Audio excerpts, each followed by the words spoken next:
Sir, നമ്മൾ ഈ ചുമച്ച് തുപ്പുമ്പം കഫത്തിൽ രക്തത്തിന്റെ അംശം കാണുക എന്ന് പറയുന്നത് ഒരു സീരിയസ് ആയ ഒരു കാര്യമായിട്ടാണ് ആൾക്കാർ പറയുക. അപ്പം എന്തൊക്കെ കാരണങ്ങൾ കൊണ്ട് ഇത് വരാം? എപ്പോഴാണ് നമ്മൾ ട്രീറ്റ്മെന്റ് എടുക്കേണ്ടത്? ചോര തുപ്പുക എന്ന് പറയുന്നത് നമ്മൾ പണ്ടേ കേൾക്കുന്നത് ഭയങ്കര സീരിയസ് ആയിട്ടുള്ളൊരു സിറ്റുവേഷൻ ആയിട്ടാണ് പണ്ടേ ആൾക്കാർ കാണുന്നത്. അത് സീരിയസ് ആണ്, പക്ഷേ അതിൻ്റെ അളവിനനുസരിച്ചിരിക്കും. ചോരയുടെ അംശം കഫത്തിൽ കാണുക എന്ന് പറയുന്നത് ഒരു സിംറ്റമാണ്, രോഗലക്ഷണമാണ്, അതല്ലാതെ ഒരു രോഗമല്ലാതെ. അപ്പോൾ അത് എന്തൊക്കെ കൊണ്ടുവരാമെന്ന് ചോദിച്ചു കഴിഞ്ഞാൽ ശ്വാസകോശത്തിൽ വരുന്ന ഇൻഫെക്ഷൻ ആവാം, ചിലപ്പോൾ അത് ക്യാൻസറിൻ്റെ ലക്ഷണമാവാം. ഇൻഫെക്ഷൻ എന്ന് പറയുമ്പോൾ നമുക്ക് TB വരാം, അല്ലെങ്കിൽ ഒരു ഫംഗൽ ഇൻഫെക്ഷൻ കൊണ്ടുവരാം. സാധാരണ ന്യൂമോണിയ ഒരു അഡ്വാൻസ് സ്റ്റേജിലേക്ക് പോയി കഴിഞ്ഞ് കഴിഞ്ഞാൽ ഇതേപോലെ ചോരയുടെ അംശം കാണാം. കഫത്തിൻ്റെ അകത്ത് ചോരയായിട്ട് തന്നെ തുപ്പാം.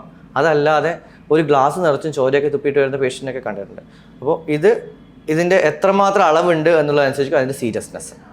അപ്പോൾ ഇങ്ങനെ കുറച്ച് കാണുമ്പോൾ തന്നെ പേഷ്യൻ്റ് അത് ഐഡൻറ്റിഫൈ ചെയ്ത് തക്കതായിട്ടുള്ളൊരു ഇൻവെസ്റ്റിഗേഷൻ, അതായത് ചിലപ്പോൾ അത് ബ്രോങ്കോസ്കോപ്പി ആവാം, CT സ്കാൻ ആവാം, അങ്ങനെയുള്ള ഇൻവെസ്റ്റിഗേഷൻ ചെയ്ത് എന്താണ് കാരണം എന്ന് ഐഡൻറ്റിഫൈ ചെയ്ത് കറക്റ്റായിട്ടുള്ള ട്രീറ്റ്മെൻറ്റ് കൊടുക്കേണ്ടതുണ്ട്. അപ്പോൾ ഒരിക്കലും കഫത്തിൽ കാണുന്ന ചോരയുടെ അംശം നമുക്ക് നെഗ്ലക്റ്റ് ചെയ്യാൻ പറ്റില്ല, തള്ളിക്കളയാൻ പറ്റില്ല. അത് ഭയങ്കര ഇമ്പോർട്ടൻ്റ് ആണ്.